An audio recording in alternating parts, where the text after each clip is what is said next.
My older sister, Vanessa, always loved introducing me as her unemployed little brother who volunteers with stray dogs. I never really bothered to correct her, mostly because I simply didn't care what her shallow, status-obsessed friends thought of me, but also because the reality of what I actually do is usually way too heavy for polite dinner table conversation. But when she told her new, ultra-intimidating, wealthy father-in-law to ask about my cute little dog-walking hobby at her incredibly fancy rehearsal dinner, she had absolutely no idea that the man she was trying so desperately to impress was about to snap to attention, shake my hand, and completely shatter her ego in front of 150 high society guests. To really understand how we got to that exact moment, you have to understand the dynamic between Vanessa and me. We grew up in a very comfortable, middle-class suburb in New Jersey, but if you listen to Vanessa tell the story, you'd think we were descended from royalty. She was the textbook definition of the golden child. She was the varsity cheerleader, the straight A student, the girl who always had to have the most expensive designer clothes, the newest car, and the perfect image. My parents meant well, but they absolutely enabled her behavior. Whatever Vanessa wanted, Vanessa got. She learned very early on that appearances were the only currency that mattered in her world. I was the exact opposite. I hated the spotlight. I was quiet, I hated dressing up, and I spent most of my time outdoors getting my hands dirty. While Vanessa was carefully planning her path to becoming a high-end luxury real estate agent, obsessing over country club memberships and networking events, I was working at local animal shelters, taking emergency medical courses, and figuring out how I could actually make a difference. We never saw eye to eye. To her, success was defined by a BMW, a corner office, and a zip code. To me, success was going to sleep at night, knowing I had actually helped someone on the worst day of their life. So when I moved out at 18 and started my own career path, Vanessa basically wrote me off as the family failure. I didn't fit into her perfect aesthetic. What she didn't know, or rather, what she actively refused to listen to because she was always too busy interrupting me to talk about herself, was that I wasn't just volunteering with stray dogs. I am a specialized canine handler for an elite Tier 1 federal urban search and rescue task force. My dog, Coda, is a highly trained, 75-pound German Shepherd, and together, we are deployed to the absolute worst disasters on the planet. Earthquakes, Category 5 hurricanes, massive building collapses, mudslides. When local authorities are completely overwhelmed and people are buried under tons of concrete, we get the call. We pack our gear, board a military transport plane, and fly into the chaos. It is brutal, exhausting, and intensely heartbreaking work. To give you an idea, Coda and I have spent 72 straight hours digging through jagged rubble in the freezing rain, operating on zero sleep and sheer adrenaline, just hoping to find a tiny pocket of air and a survivor. I have held the hands of people taking their last breaths. I have also pulled little kids out of the wreckage and handed them back to their sobbing parents. It's not a job you brag about at cocktail parties. It changes you on a fundamental level. When you've seen the things Coda and I have seen, you don't really care about designer shoes, what brand of watch someone is wearing, or who bought the biggest house in the neighborhood. You just care that you are breathing. But because my job doesn't come with a shiny corporate title, and because I spend most of my time in tactical gear covered in dust and mud instead of a tailored suit, Vanessa just assumed I was a total loser. Over the years, she'd actively put me down in front of her friends. "Oh, that's just Jake," she would say, rolling her eyes. "He's still figuring his life out. He plays with rescue dogs. We're hoping he grows out of it soon." I let her do it. It was honestly easier than trying to explain the massive complexities of international disaster response to someone whose biggest life crisis was her barista using the wrong type of oat milk in her latte. Things finally reached a boiling point when Vanessa got engaged to Preston. Preston was a nice enough guy, but he came from serious, old money. His family was essentially American royalty in the finance and defense sectors. And more importantly, Preston's dad, Arthur, was an absolute legend. Arthur was a highly decorated, retired military commander who had transitioned into directing global crisis management and international security. He was a strict, terrifyingly sharp, no-nonsense guy who clearly intimidated Vanessa. Vanessa was obsessed with making the perfect impression on Arthur and his high society circle. For 8 long months, the wedding planning consumed our entire family. Everything had to be flawless. The flowers, the venue, the guest list. She micromanaged every single detail to project the illusion that our family was just as elite as Preston's. About a month before the wedding, Vanessa called me. She didn't ask how I was doing. She didn't ask about the massive hurricane deployment I had just returned from. She just started rattling off her demands. "Look, Jake, the rehearsal dinner is going to be extremely high-end," she barked into the phone. "Preston's father is flying in a bunch of his colleagues from Washington.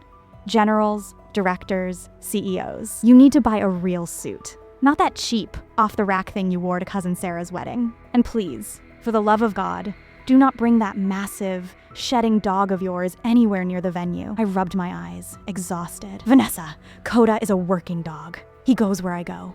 But I'm not bringing him to a fancy dinner. Don't worry. He'll be resting at the hotel.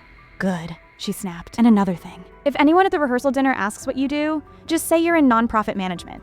Do not tell them you're a dog walker. It's embarrassing. I'm trying to show Arthur that our family has actual class, okay? I don't need you making us look like a bunch of uneducated townies.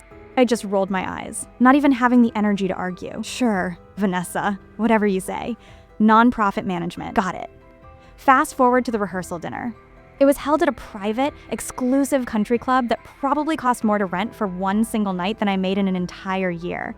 When I walked in, it felt like I was stepping onto a movie set. Everyone was in custom-tailored suits and expensive designer dresses, holding crystal champagne flutes and laughing politely at jokes that weren't funny.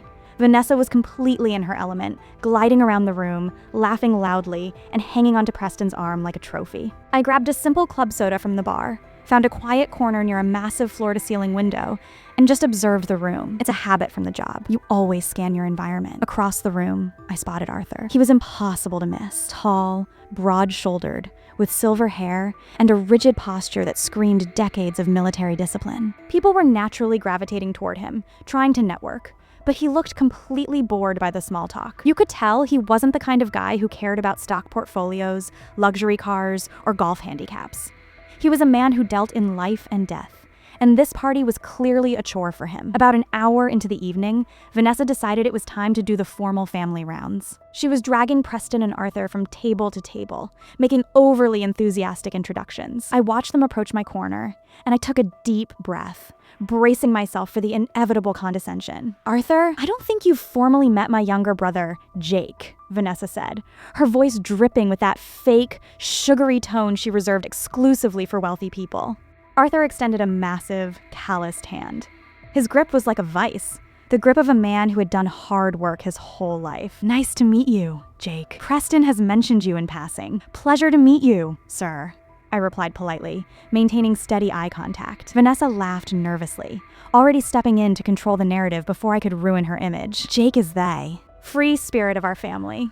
He's taking some time to figure things out. Arthur raised a silver eyebrow, looking down at my hands. They were heavily calloused, rough, and I had a faint, jagged scar running along my jawline, a permanent souvenir from a piece of twisted rebar during a collapsed building search in Mexico. Is that so? Arthur said, his eyes narrowing slightly. What is it you do, Jake? Before I could even open my mouth to give Vanessa's approved nonprofit management lie, she jumped right in, unable to stop herself from putting me down. Oh, it's just a little hobby, really, Vanessa said dismissively, waving her hand. He volunteers with stray dogs, walks them, feeds them, cleans up after them, that sort of thing. It's cute, but, you know, we're really hoping he settles into a real career soon, maybe something in management.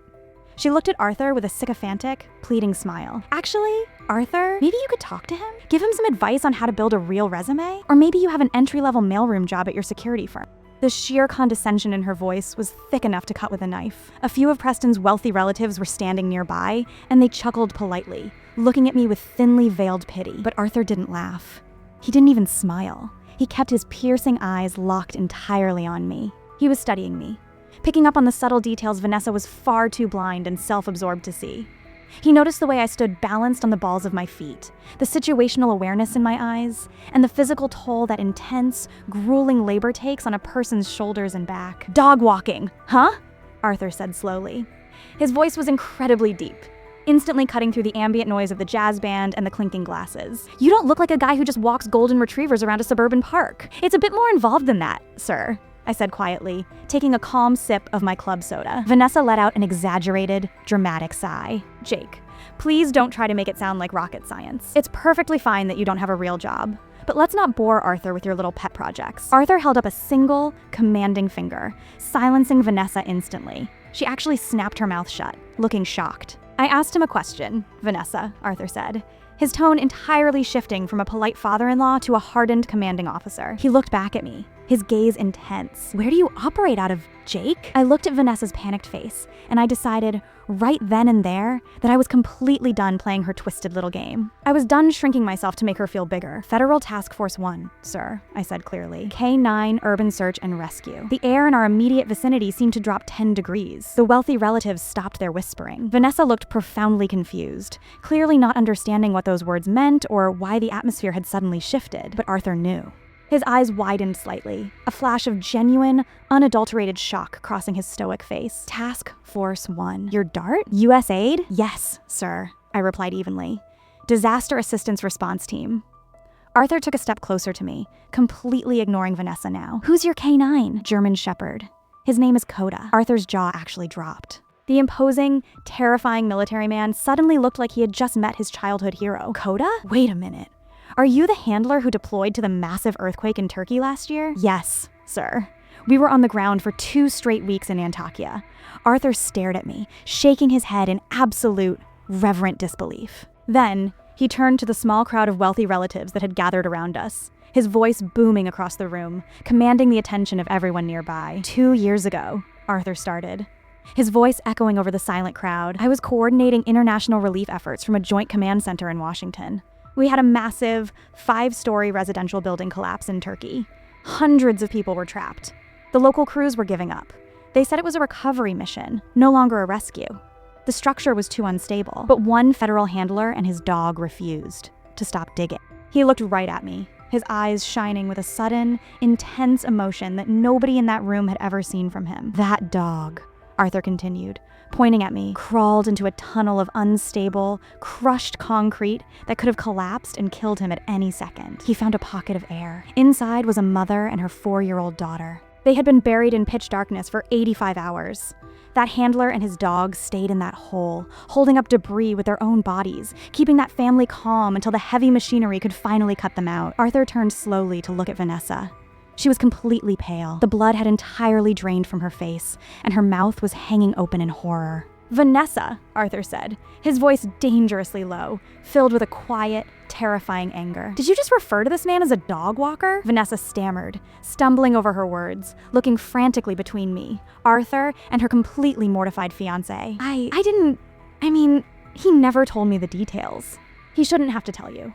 Arthur cut her off, his disgust absolute and palpable. "This man is a Tier 1 federal asset. He walks willingly into hell on earth to pull innocent people out of the rubble while the rest of the world watches comfortably on the evening news. The sheer level of physical bravery and mental endurance required to do his job is something 99% of the people in this room couldn't even begin to comprehend." He turned his back on Vanessa. It was a deliberate, highly calculated, and deeply insulting gesture. He faced me again and extended his hand a second time, this time with both hands. "Jake, it is a profound, profound honor to finally meet you. I read the official after-action reports on Coda. He is an absolute legend in the FEMA and international rescue community. Is he here tonight?" "He's resting at the hotel, sir. He needs his downtime." "I understand completely," Arthur said, nodding respectfully. "Look, I have a few buddies from the old deployment days sitting at my private table in the back. A couple of retired Army Rangers and a legendary fire chief. We're drinking the good, aged scotch, not this watered-down country club garbage. Would you do me the absolute honor of joining us?" "I'd love to, Arthur. Thank you."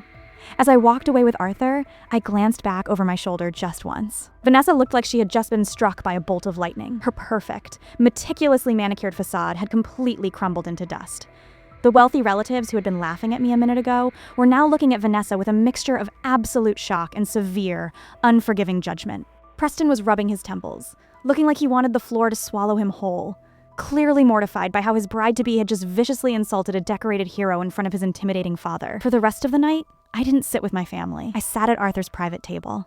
We drank 20-year-old scotch, swapped intense deployment stories, and I answered all their eager questions about Coda's specific scent tracking training. They treated me with a level of profound respect and camaraderie I hadn't experienced from my own flesh and blood in my entire life. Meanwhile, Vanessa spent the rest of the rehearsal dinner trying desperately to do damage control. But the damage was permanently done. You could tell that Arthur's opinion of her had irrevocably shifted. He realized exactly what kind of person she was beneath the expensive makeup and designer dresses. Someone who valued shallow status over actual substance, who would eagerly tear down her own brother just to make herself look a little bit taller. The wedding the next day was beautiful. but the dynamic had entirely changed. During the reception, Arthur bypassed the seating chart and insisted that I sit at the head table with the immediate family. When it was time for the traditional toasts, he stood up, raised his glass, and dedicated a massive portion of his speech, not to the bride and groom, but to the first responders in the room. He pointed right at me, and 150 people stood up and applauded. I looked over at Vanessa. She was forcing a tight, painful smile, clapping stiffly, but I could see the absolute fury and deep humiliation burning in her eyes. She had spent her entire life trying to make me feel small, trying to paint me as the pathetic family joke. And in one single evening, her new, powerful father-in-law had completely dismantled her false narrative, proving to everyone, including her, that true respect isn't something you can buy with a tailored suit or a fancy zip code. It's something you earn in the dirt, the mud, and the rubble. We haven't spoken much since the wedding. She lives in her massive mansion, selling overpriced houses to rich people, and Coda and I are still out here, training, waiting for the next call. And honestly, I wouldn't trade my life for hers in a million years. Sometimes the people who try the hardest to make you look like a failure are just secretly terrified that you're playing a game they don't even have the courage to understand. If this story hit home for you and you loved the satisfying ending, drop a like on this video, hit that subscribe button, and let me know in the comments if you've ever had to put a toxic, arrogant family member in their place. Stay strong out there, and I'll catch you in the next one.